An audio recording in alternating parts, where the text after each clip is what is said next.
Welcome to the Herald Democrat Sports Podcast. I'm the sports editor of the Herald Democrat, Jason De La Rosa, and you're listening to the Herald Democrat Sports Podcast. We have officially reached the midway point for most people. We have bisected the schedule. A majority of our Texoma teams have played 5 games. They are about to hit the second half of that schedule. Most of them, almost all of them, in district play. We do have a couple stragglers that we will talk about. It is perhaps the most interesting week of the season because we have already gleaned a little bit of information out of some district action.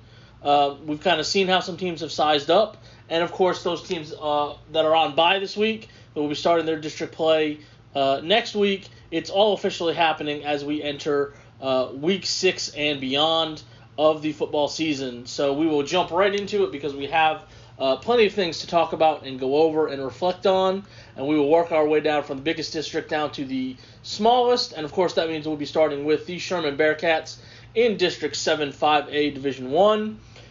Sherman is now 3-2 overall and 1-0 in district play after they beat Wiley East on the road, going down to Wiley 38-17 in a game where Sherman dominated from the start.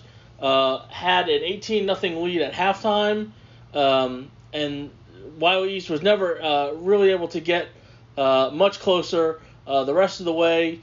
Some early scoring in the fourth quarter really widened the gap there. And so Sherman starts district play 1-0. Big games against Wiley East for Caleb Thompson, who had 20 carries for 129 yards and 2 touchdowns. Phoenix Grant threw for 202 yards and 2 touchdowns. He almost had a 100-yard game. He had 17 carries for 96 yards and a touchdown run as well. Aries Jones had 9 catches for 90 yards and a touchdown. Elijah Chapman with 3 catches for 71 yards and the other touchdown. And it was a very balanced effort by the Bearcats, 228 yards rushing to the 202 from Phoenix Grant passing. And they really were able to take advantage of a one-dimensional Wiley East team who kept the ball on the ground, only threw for 62 yards, was not very efficient in even getting that. The 2 Wiley East quarterbacks were 6 of 19 and had 2 interceptions combined. And they did have 279 yards rushing. However, a big chunk of that came on 2 of the touchdown runs. There was a 52-yarder and a 69-yarder. Both of those were in the third quarter. One early in the second half, right out of halftime. But if you take those 2 numbers right there, that's almost half of their yardage on the ground came on those 2 plays. Outside of that, Sherman did a really good job of bottling up a couple of really good athletes for Wiley East. And they did what they needed to do. They bounced back from that bad loss against McKinney, the 57-0 loss to end non-district play. We wondered how they would come out, and they came right out and opened up a 3-score lead by halftime, and were able to finish off Wiley East. That's a big deal because as we prepare for their first home game of district play, it will be against Highland Park. Highland Park did not play to start district. They had the bye, so they are just 3-1 overall. They did not play anybody in district play, so we will see how things shake out. Obviously, Highland Park highly ranked as they normally are, so that's no exception for them.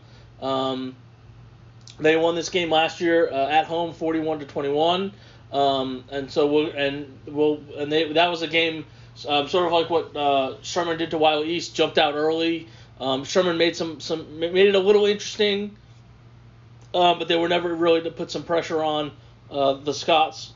And I think the big thing with Sherman, I think we talked about it last week going into district play. You had to get the win over Wiley East because the 2 toughest teams in the district, or the quote-unquote 2 perceived toughest teams in the district, were next on your schedule. That, of course, being Highland Park this week, and then after Sherman has its bye next week, they will be going to Longview for what is expected to be against another team that is state ranked, another team that I think as was last year, a lot of people believe that the Highland Park Longview game is going to decide the district champion, just because of those rankings. And I'll pull those up because they just came out for this week. Highland Park is number 3 and Longview is number 4.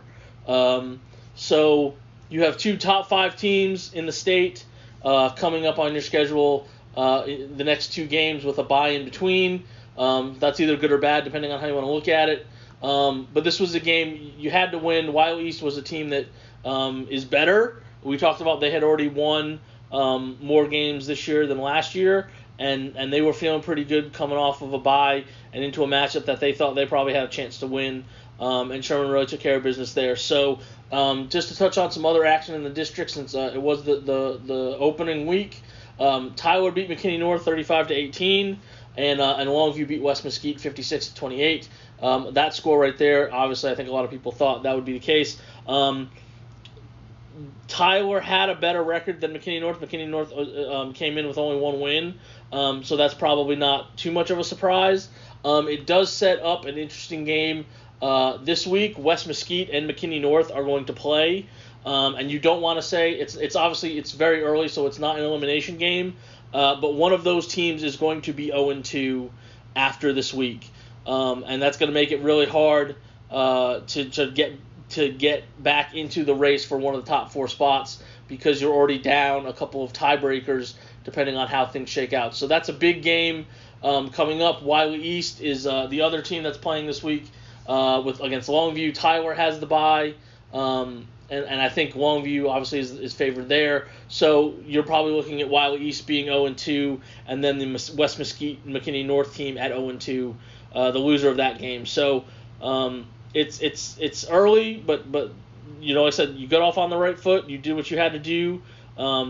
If you're following that same path last year that got you the 3 seed, it's beat Wiley East, Tyler, West Mesquite, and McKinney North. You got to beat those 4 at minimum to be guaranteed the 3rd seed. And Sherman's 25% of the way there. They can check that one off the box after that. Now, obviously, the big thing is going to be able to see how well, if it's not a win, how well they do compete against Highland Park and Longview coming up in a couple weeks. Because I think if you can show you can play with them, and as we know, Sherman and Longview did not play last year, so we do not have a comparative balance measurement to see if they've improved against each other, or if one got better, or from a score standpoint. So that's going to be interesting to see, at least with Highland Park coming up here, to see if Sherman can be a little bit more competitive, show they can stay with one of the top teams in 5A Division I. And if they shock the world, there's a decent chance Longview is probably the only other team that is going to have a chance to do the same. I don't know if anybody else in this district has the firepower to do that. But if you pull the upset off Highland Park, that really gives you a leg up on avoiding a tiebreaker, and you're probably a game up on everybody else, because I think a lot of people are just assuming if you're not Longview, we're all going to lose to Highland Park and Longview. What do we do in those other 4 games? And if somebody can pick off one of those 2, that goes a long way towards not just establishing a playoff spot in your future, but also staking that claim to one of the top seeds. And for those who don't remember, with the playoffs, the 1 and the 2 seeds host in the first round. So you want a top 2 seed in 5A, and when we get below that with 4A and 3A, they do neutral sites. But at the 5A level, the 1s and the 2s hosts.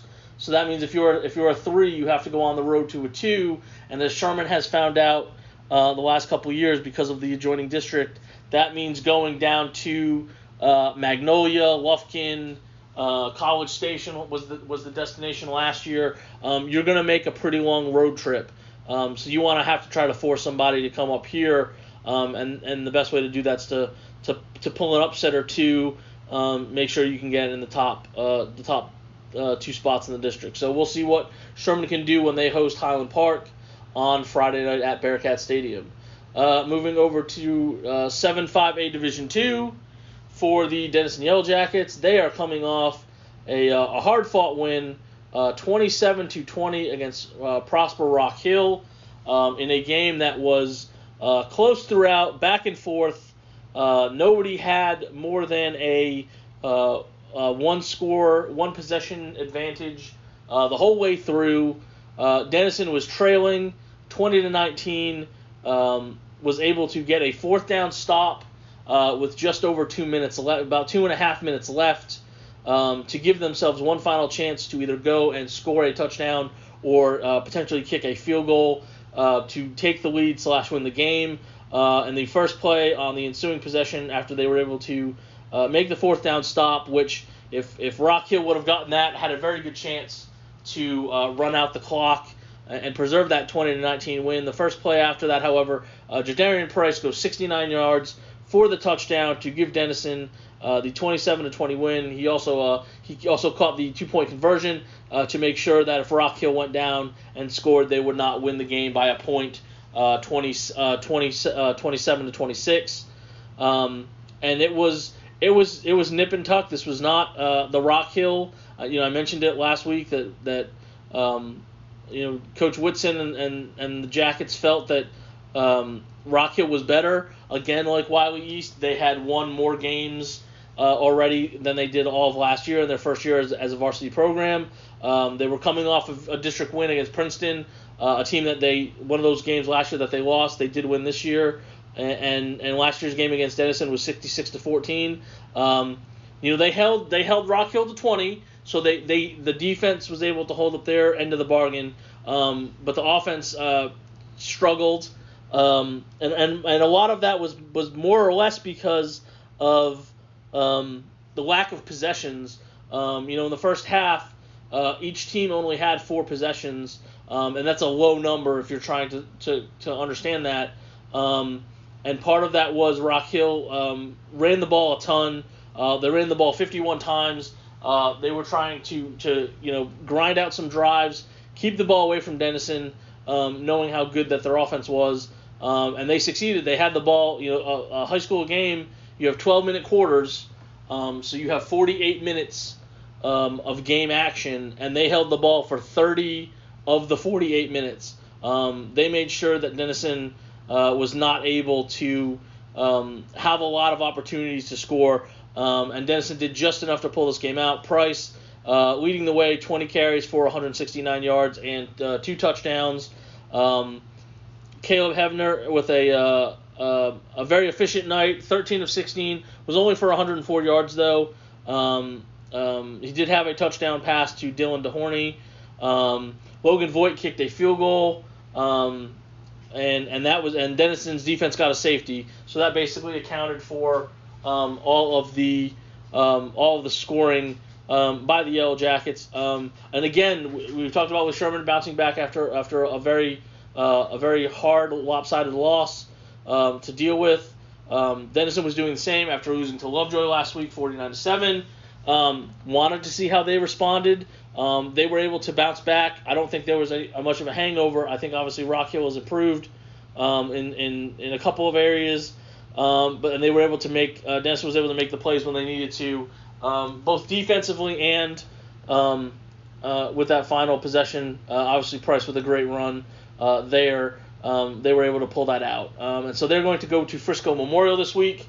Denison is 3-1 and 1-1 in district play. Frisco Memorial is 4-1 and 2-1 in district play. Obviously, everybody that Denison plays until they get pretty deep in the season is probably going to be coming off a bye. And you have a Memorial team who, like Rock Hill, has already surpassed its win total from last year in getting to 4-1. They've already matched their district win total from last year by getting to 2-1. They won last week against Princeton, 38-22. and it's a program that they're only in their fourth year. So you're at that point with them where they've had a whole cycle of players come through the program. This is their senior year. They've gone through from freshman to senior year. Denison has won all three of the meetings since they joined the district, and Denison won last year 42-26. Again, this is a pivotal game right now. You look at the standings in this district. Liberty is 3-0. Lovejoy and Frisco are both 2-0. They've both had the district bye to kick things off. And everybody else has one loss or more. And if you look at the standings further down, Denison and Frisco Memorial are the only teams in this district. There's four others: Rock Hill, Lake Dallas, Lebanon Trail, and Princeton. They already are either 1-2 or 0-3. So the winner of this game, which is going to be at David Kuykendall Stadium, that's formerly Memorial Stadium, for those who know where that is. They gave that a new name this year. This game is essentially to get the pole position for the fourth playoff spot, depending on what you do against the other people in front of you. Denison, obviously, for them, they still have games against Frisco and Liberty coming up. But you're going to have the tiebreaker over somebody, and literally everybody below you is going to have at least two losses, and you would already have the tiebreaker over both Memorial and Rock Hill. Some of the other matchups, Rock Hill is playing Lovejoy this week, so that would probably send Rock Hill to a third loss. Princeton and Lake Dallas are playing, and then Frisco, Liberty, and Frisco are playing. So one of those teams in front of you is going to get a loss. And if it's Frisco, you're going to be exactly tied with them at 2-1. If it's Liberty, they'd have a half game advantage because they haven't had their bye yet. So it's a pretty pivotal swing game this early on. I think everybody looked at the schedule. I think the three teams that are undefeated were going to be Denison's three biggest challengers in terms of playoff seeding, not just a playoff spot. I think a lot of people thought Denison was a playoff team. But this is this is a pivotal game, and Memorial knows it. I'm sure they know exactly what's at stake for them as well, because they can't afford to fall behind Denison and then not have the tiebreaker on them. So, going to be an interesting matchup as Denison goes down to Frisco to take on Memorial, and that's, of course, 7 o'clock start with all the Denison games. Be a reminder there. Of course, the biggest thing to watch, probably defensively, is that Denison in the 3 wins, they have not allowed more than 21 points in any of their wins. So they've been keeping people off the scoreboard, and for the most part, they've been able to win by the 2 of the 3 games. They've won by 3 scores. So that will be something to watch as well, to see if that trend sort of continues after having to pull out a win last week against Rock Hill. Next game on the schedule is in District 4-3A Division 1, and this is going to be Whitesboro, who is 2-2 and 1-0 in district play. They will be hosting Boyd, who is 0-4 and 0-1. Whitesboro started district play last week with a 34-18 win against Ponder, while Boyd lost 38-19 against Paradise. For the Bearcats, they jumped out early, 21-0 by the second quarter. We're up 21-6 at half. It was 21-12 going to the fourth quarter, but they were able to pad that lead a little bit, hang on, as Ponder tried to make a little bit of a run there. They scored a touchdown to get it to 18, to get their final points, but they weren't able to finish off that comeback. Whitesboro was able to ride its ground game. All 5 of its touchdowns were on the ground. They were led by the two-headed monster of Grayson Ledbetter and Asher Contreras. Ledbetter had 14 carries for 90 yards and 3 touchdowns, and then Contreras had 14 carries for 89 yards and a touchdown. Jay Sanders had the other touchdown run there in the fourth quarter. Matt Harper, efficient, 11-14 for 118 yards. Also ran 12 times for 71 yards, but it was essentially a ground game for Whitesboro. They had 44 carries for 274 yards to start District 1-0, which is what they did last year. One of the games that they lost last year was against Boyd. That was the first time they'd actually ever lost to Boyd, especially since they joined into this district. They had been 6-0 against Boyd, but Boyd won last year 33-12. But this is a much different Boyd team. Last year's Boyd team was one of the better ones that they had. It was like the best team that they had since like the 90s or the early 2000s. And they did lose some guys. They do have some key guys back. Quarterback Rendon Lamance is one of them. But they're obviously not the same team as they were last year. And it's going to be interesting to see what they have. They have not scored more than 19 points in 3 of their 4 games. So that's something to watch for. Whitesboro's defense, has been pretty good, all things considered. Especially considering look at some of the people they've played. Some of their lowest point totals of the season have come against Whitesboro, so that's a good sign. It means you're doing something right. And offensively, I think Whitesboro's kind of been up and down. They've had some games where they've won through the air. They've had some games where they've like last week they were able to win on the ground. If they can get to 2-0, I think that would go a long way to them being able to get into the playoffs. Obviously not a done deal in this district. It's a big district. It's got 8 teams in it, so you're going to play 7 games. And I think you've got and we saw last year Whitesboro won 4 games and did not get in. They went 4-3 and did not make it. So if you're the Bearcats, your goal is 5 to make sure that you get in for sure, and that would at least probably also lock up 3rd place. But if you're looking at the teams that are off to 0-1 starts, it's Ponder, Peaster, Bowie, and Boyd. If you can somehow beat all of those teams, you would be guaranteed at least the 4th spot.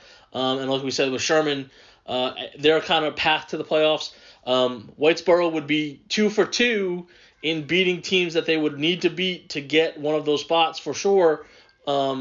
If they were able to knock off Boyd in their 2nd district game.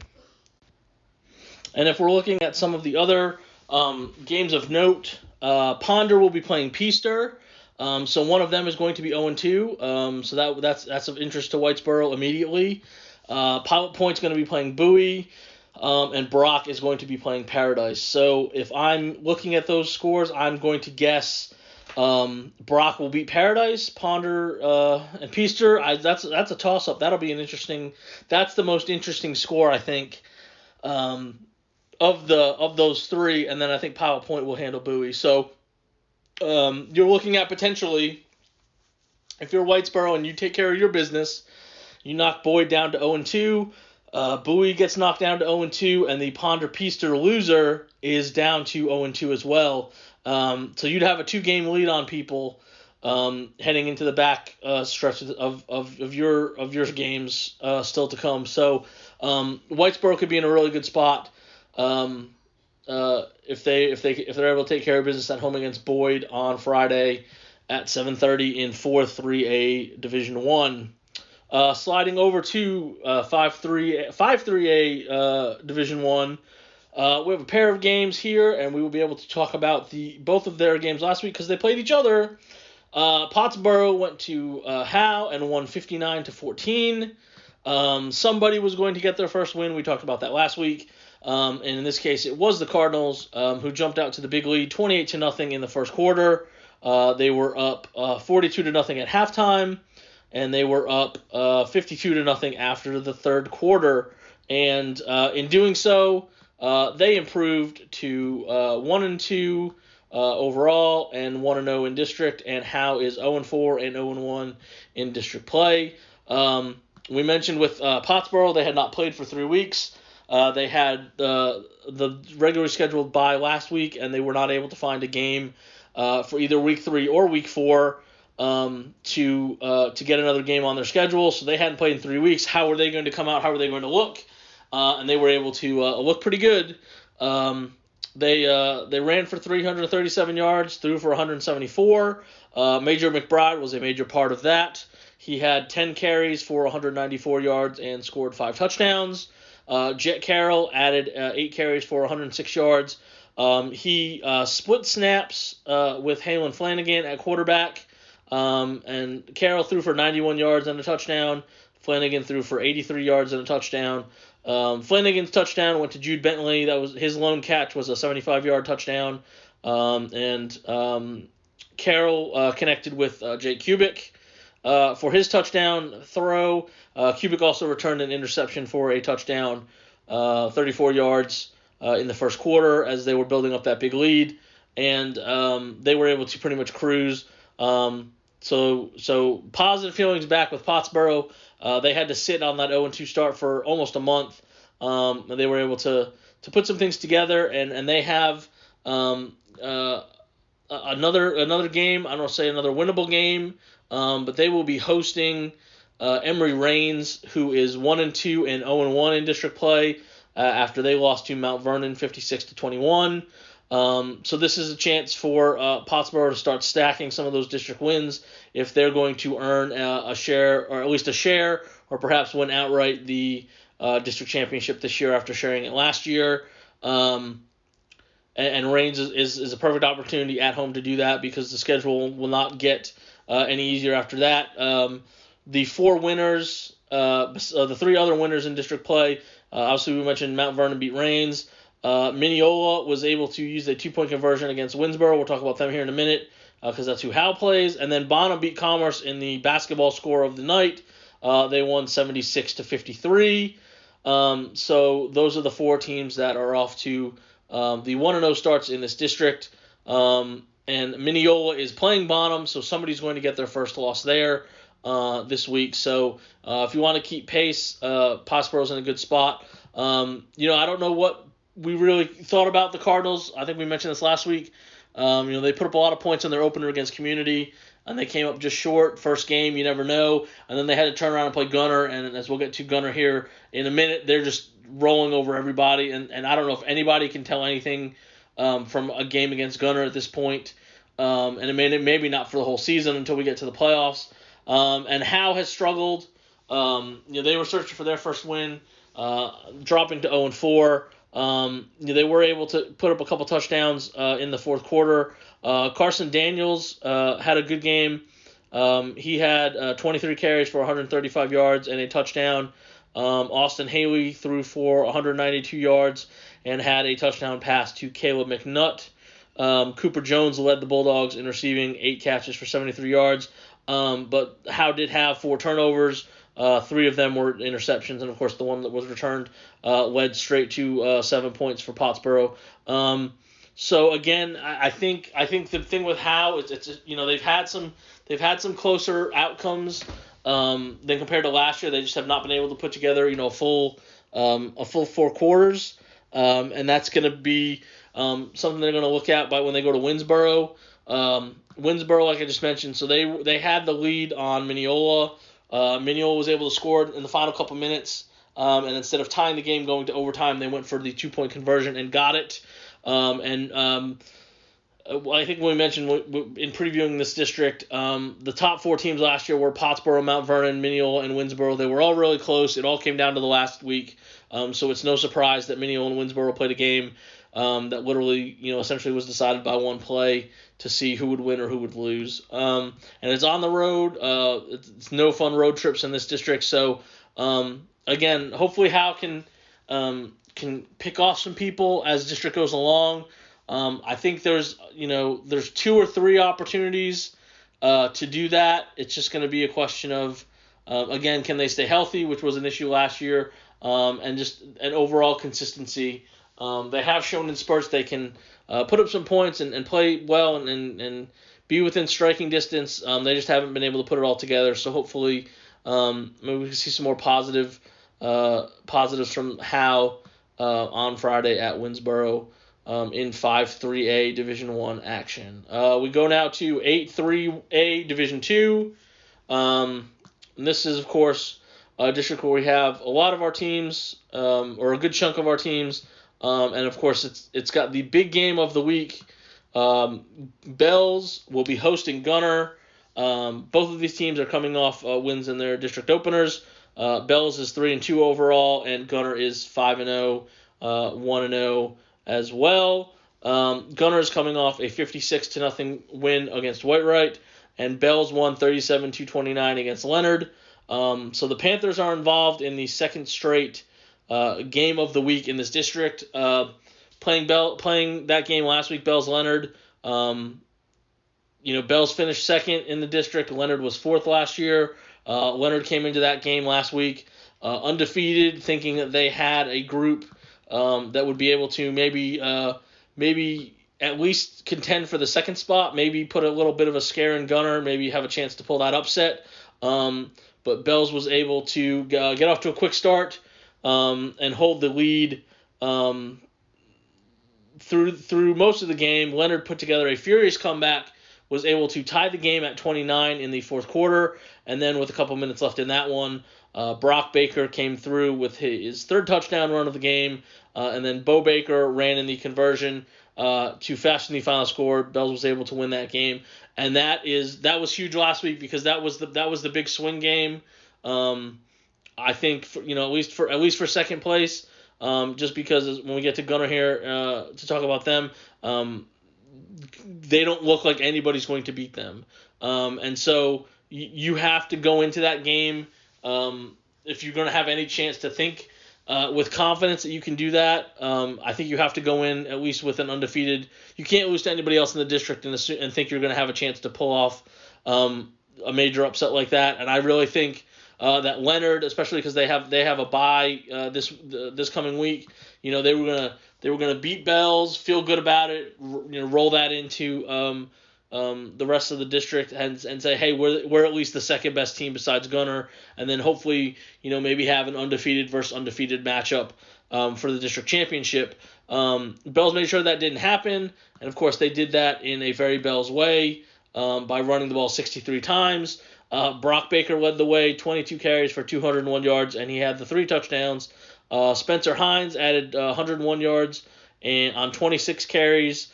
Bo Baker had 9 carries for 47 yards. Blake Rowland threw 2 passes, completed 2 passes, had 2 touchdown passes. He hit Bo Baker for 29 yards for the first one, and then he hit Spencer Hines for the second one. And that's how Bells did it. They were able to survive the DJ Brown show. He's a high quality Division I athlete at quarterback. He tried to lead Leonard back. He had 3 touchdown runs in the fourth quarter, but he was just Leonard came up short. You say they ran out of time / they weren't able to force overtime once they got the ball back there in the final couple minutes.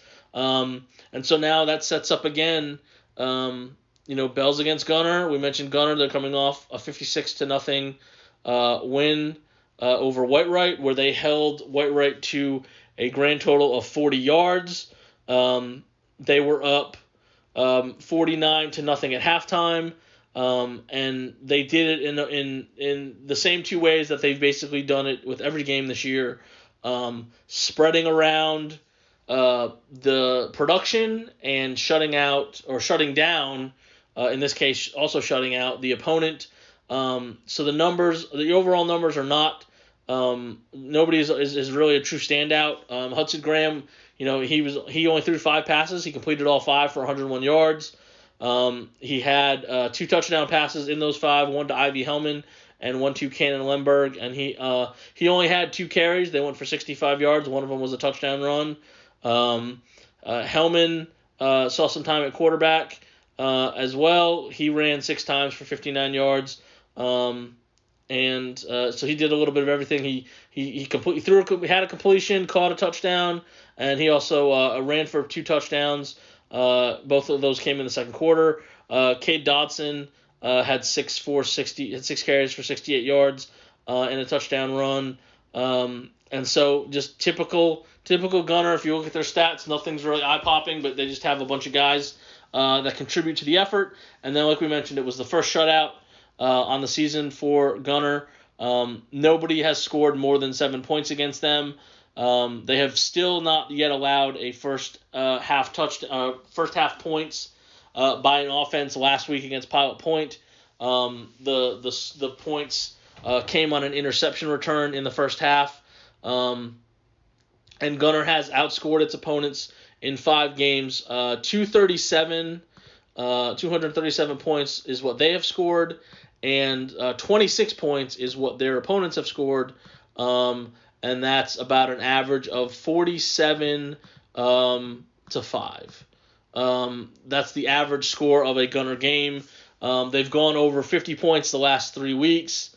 3 of the last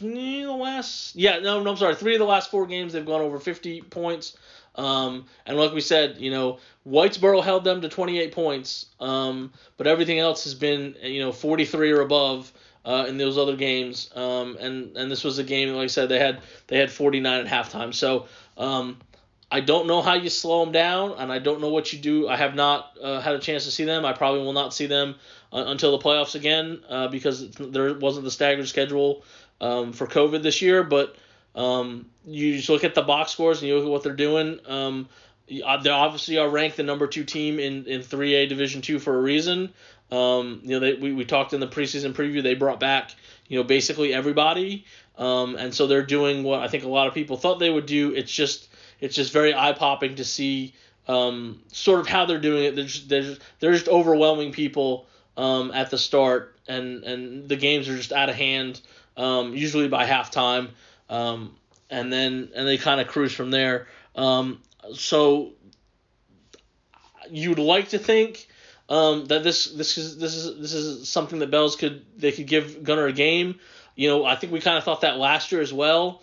When these two were coming from different districts, they were both district champions, and I thought it was going to be a really good battle to see who could be the district champ the first year that this district came together in realignment, and Gunner won the game 41-7.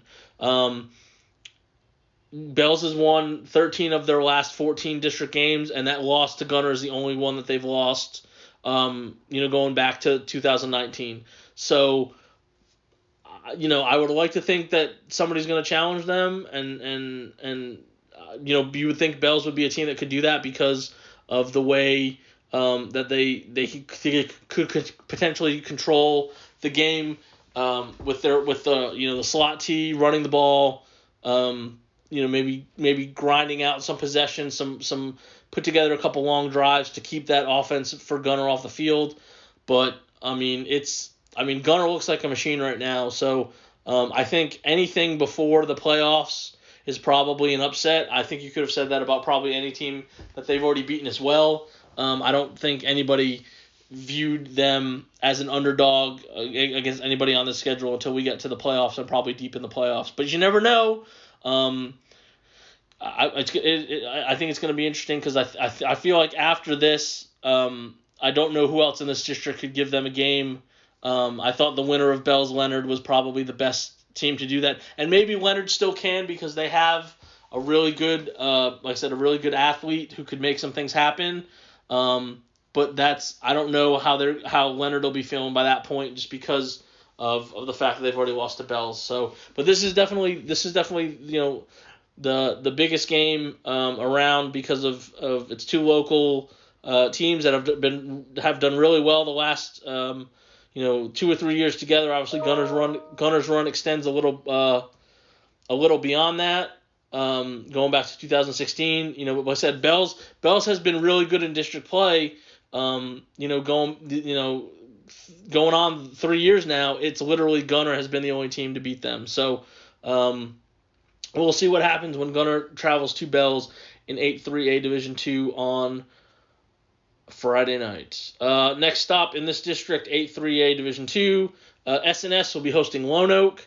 Lone Oak comes in at 2-2, and they had the district bye to start things off last week. SNS is 1-4 and 1-0. They were able to hold on against Blue Ridge 17-14 last week, and that is notable, obviously, for a couple of reasons. One, SNS was able to get in the win column for the first time this year. And, of course, these are the games that count. So if you're going to win games, you might as well win the district ones. And this was a game last year we talked about in the preview. Blue Ridge won last year, and so that wasn't a reason for SNS to be down if they did lose this year, because they lost the Rams lost last year and still went to the playoffs, and now they're a game ahead of schedule in terms of that for 2021. And so they've got a chance here. They're hosting a team that they beat last year 41-19. They have a chance to start 2-0. And I know a lot of people, can kind of get down because, you get off to a bad start. You're not doing well in non-district play. Your record is not good. But we have seen teams go 0-5 in non-district and go 5-0 in district because, you may be setting up your schedule. You may be playing tougher teams. You may have some bad luck or some injuries. And then you get to district and everything clicks and you're able to put things together. And in this case, it was a hard-fought game. It was close. Chase Sloan's touchdown in the fourth quarter was a little bit of a cushion, and they got a touchdown pass from Coda Richardson to Colton Corville in the first quarter, and then Kevin Sanchez had a 37-yard field goal for the Rams to account for all their scoring, and then Blue Ridge tried to get back in it. They got a touchdown in the fourth quarter to get within 3, but they weren't able to get any closer. And we'll talk about Blue Ridge here in a second because they're going to play White. But SNS kind of, as I don't know if it was a theme last week or what, but they did a lot of their damage on the ground. Sloan had the touchdown. He was the third leading rusher. He had 7 carries for 48 yards. Richardson actually led them in rushing with 17 carries for 92 yards. Josh Pittner added 19 carries for 73 yards. And SNS, they had 58 plays and they ran it 45 times. So winning with the ground game was a big deal last week. And SNS was able to hang on and get a win over a team that they lost to last year.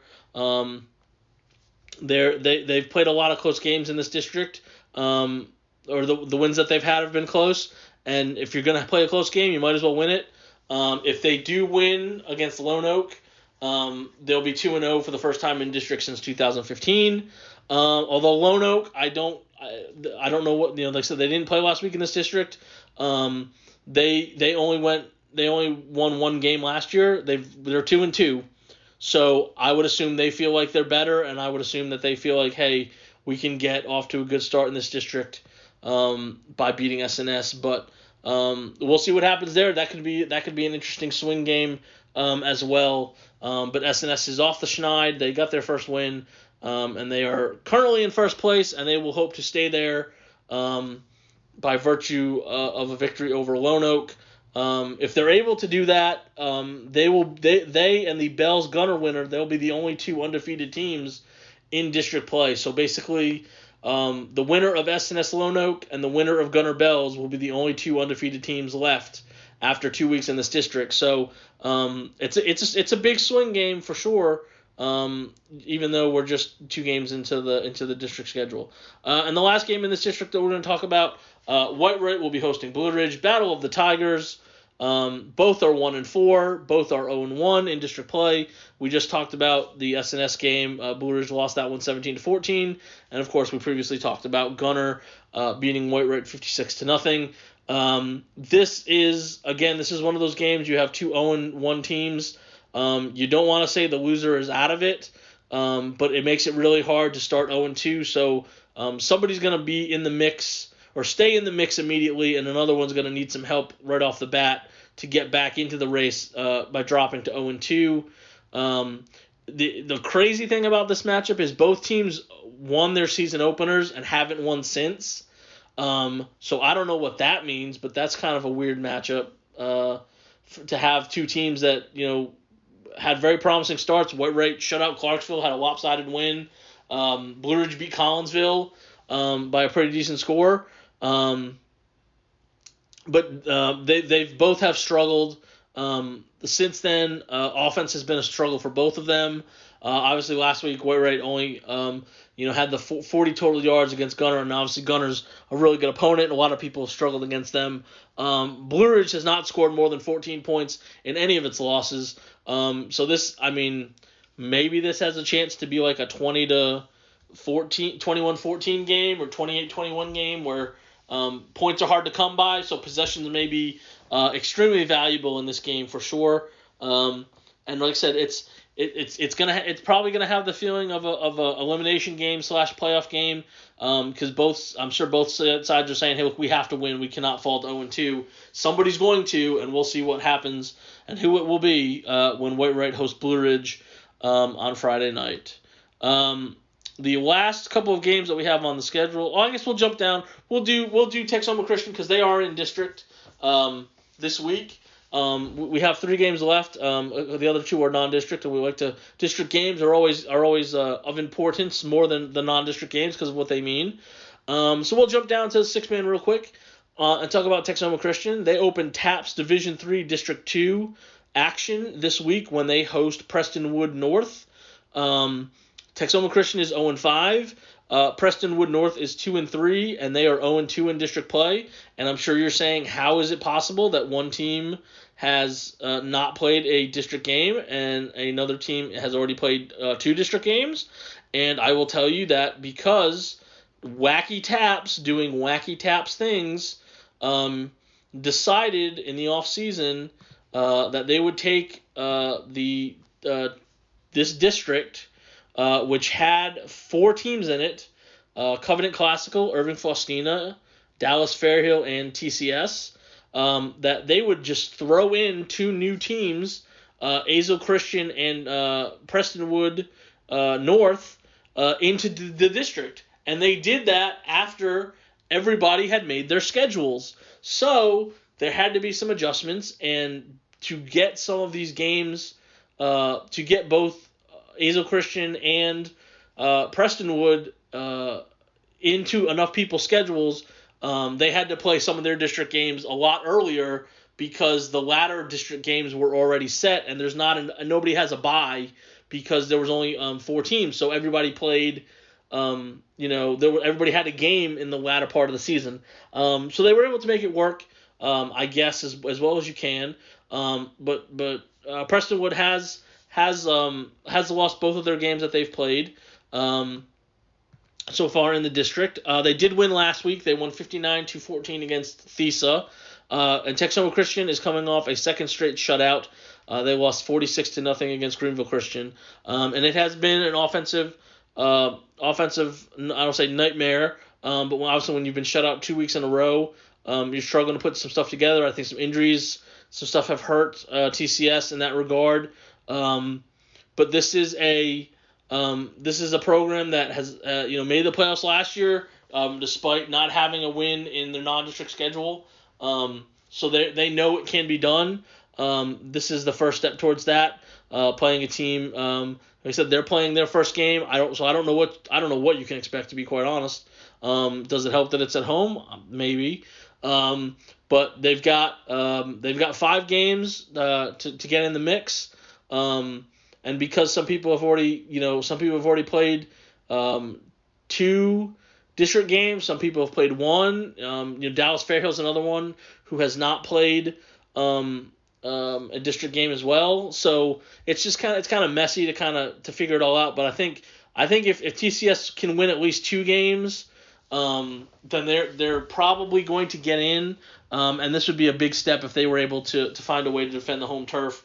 I think if they beat North and Fairhill, they could sneak in the playoffs there. I think that's sort of the path that they're looking at. So we will see what Texoma Christian can do in their district opener against Prestonwood North on Friday night. So we will go to the non-district portion of the schedule. There's 2 games, but we also have 2 teams that are on bye because they will start district next week. So I will throw them in here first.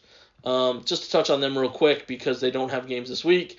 And that, of course, would be both Tioga and Tom Bean, who will be opening District 5 2A Division I play next week. A couple of teams in this district are playing this week, and we will talk about one of them coming up next. But 4 of the teams in the district do not play. Of course, that includes Tioga and Tom Bean. Tom Bean is sitting at 0-4. They lost to Quinlan Bowles 48-0. last week, and again, much like we've talked about with their struggles so far this season, it has come on the offensive end. They had that, probably sound like a broken record, but obviously they had that close game to start the season when they were able to almost beat Morton. And then since then, they've had their issues offensively, putting up yards.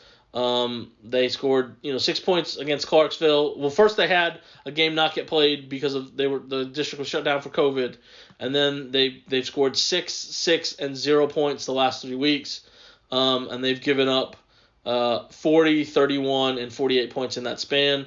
So I'm sure the bye comes at a good time for them. They'll get ready and face Alvord next week in district play. And probably try to work on some things, get some things going in a positive direction for them. And then Tioga they have their bye as well. They lost to Eustis in a shootout 42-35, although I guess can you call it a shootout if there's lots of running involved, because that's what both teams did to produce a lot of the points. Tioga was not able to hang on in this one. They had a 14-0 lead after the first quarter. And Eustis did most of their damage in the middle 2 quarters. That's where they scored 35 of their 42 points to jump in front and were able to hang on and beat Tioga there. Chase Evans had 13 carries for 120 yards and a touchdown. Logan Westbrook had 15 carries for 90 yards and 2 touchdowns. Tanner Yant had returned a kickoff for a touchdown. And Westbrook also had a touchdown pass to Tyler Henley to account for their scoring. And so I've said it. I sound like a broken record when I talk about Tioga. They're 2-3, so they're better than the 1-8 that they were last year. And they could easily be 5-0. This is another game, single digits. They lost their first game by 7. They lost this game by 7, and they lost the game to Rio Vista by 3. After the safety, 25-22. So they've had 3 close games. They are obviously better. The big thing last year with them was they could not score. They were another team dealing with a lot of injuries last year, having to play a lot of young kids. They're scoring. I think the defense just gets a little bit better. Especially in this game, you give up for the 42 points.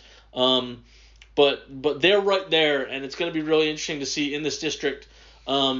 Just to kind of look at the overall standings, only one team, and there's 6 teams in this district. Only one team, and that's Trenton, has a winning record going into the week before starting district play. They're 3-1.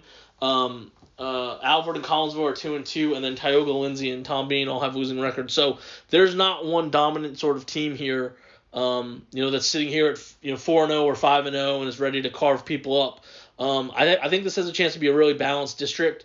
And we mentioned, so Tioga's on the bye, Tom Bean's on the bye, Lindsay's on the bye, and Trenton's on the bye.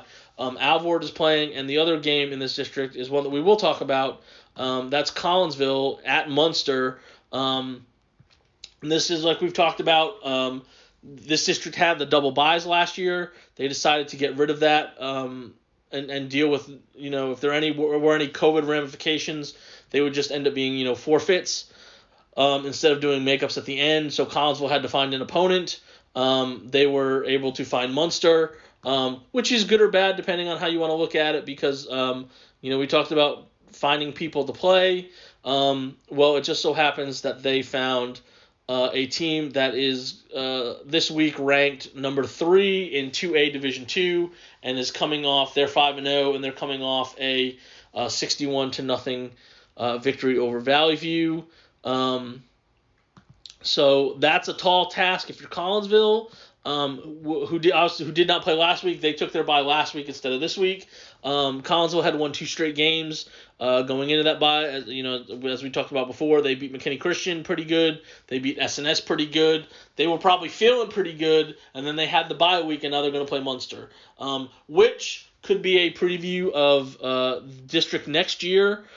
Because there's a pretty good chance that Collinsville is going to drop back down into 2A Division II, and that would be a logical fit to join Munster in a district, but and they're somewhat familiar with each other. It's been a while since they were actually in a district with each other, but usually when they do play each other, it is a district game.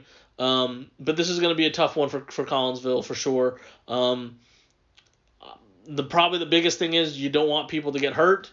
You want to come out as healthy as possible because of what you have coming up with the district opener the next week. So, and like I said, I think it's going to be a very competitive district. I think just about everybody can maybe throw their hat in the ring. Tom Bean's got some work to do, but I think the other 5 teams can all stake a claim to a playoff spot. And like we mentioned before, this was a district where not only playoff spots but seeding were up for grabs going into the final game of the season in District 5 2A Division 1. So Collinsville is going to go on the road, take on Munster in non-district action. And the last game we'll talk about, also non-district, Van Alstyne will be hosting Bullard. This is 4-1 Van Alstyne against 0-5 Bullard. Bullard is coming off a 56-30 loss against Spring Hill, while Van Alstyne won last week 41-18 against Farmersville. That gives Van Alstyne more wins than they had all of last year. So that is obviously a notable note for the Panthers. This is also their last game before starting District 4-4A Division 2 play next week. And you want to be playing as well as you can. We've mentioned in this district, the 5 teams in this district, everybody has a winning record going into this week, and I believe everybody is playing this week. Yes, they are. Salina right now technically has a bye. They had their game canceled. They're trying to find a replacement. I don't know if they're going to be able to do that or not. But at worst, no one. You're either going to have a 500 record or a winning record going into district play. And like we mentioned, 4 teams go. 1 team's going to be left out. So it's going to be competitive because everybody knows you got to, and somebody's going to miss, and you don't want it to be you. We mentioned they're coming off the victory over Farmersville. They bounced back from that close loss to Anna, so that's a good sign. Gavin Montgomery led the way for Van Alstyne. He had 17 carries for 139 yards and 3 rushing touchdowns. He also threw for 240 yards, had a 2 touchdown passes. One of them was to Dakota Howard, who had 3 catches for 125 yards, and the other was to Lucas Lindley. He had 6 catches for 115 yards. So basically, if you're doing math in your head as you're listening, that was all of the passes, all of the completions for all of the yardage was to those 2 guys who were obviously unguardable. And then Jaden Mahan threw in 14 carries for 78 yards and a touchdown run as well. A very balanced attack for Van Alstyne, 270 yards on the ground, 240 through the air. In all 4 of Van Alstyne's wins, they've scored at least 40 points. So obviously when they have success, it's really good success offensively. And even the game last week against Anna, they scored 35 points. They weren't able to match Anna's firepower, and it was literally by a score. So it wasn't like it was a game that they weren't in. They were in that game the whole way. So a chance for Van Alstyne to go 5-1. This was a game last year that they lost against Bullard, and it was a close game last year, 34-27. Bullard is obviously not the same team that they were last year. They've actually lost 8 straight games going back to last year. They lost their last 2 district games and then their game in the playoffs. And they're sitting at 0-5. So that's obviously not a lot of the same faces that were able to get the win against Van Alstyne last year.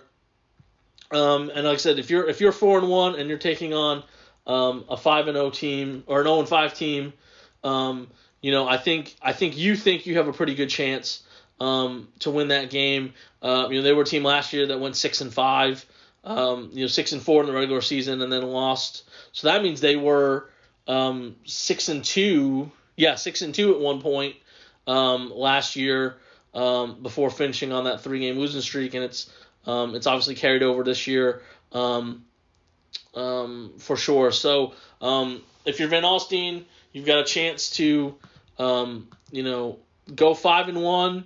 and have your one loss in non-district be super close game to a rival down the street. So you should probably feel pretty good about that, especially since again they went 3-7 in the regular season last year. So you're already 2 games ahead of your pace if you get a win against Bullard. And then we mentioned last year when they made the playoffs, they won one district game. It happened to be their district opener when they played Crum. So you also want to feel good going into that game, knowing, hey, that's the game that we won last year to get in. You don't know at the end if it's going to be you're going to need a tiebreaker or something on that. But and then after that, Van Alstyne has their bye.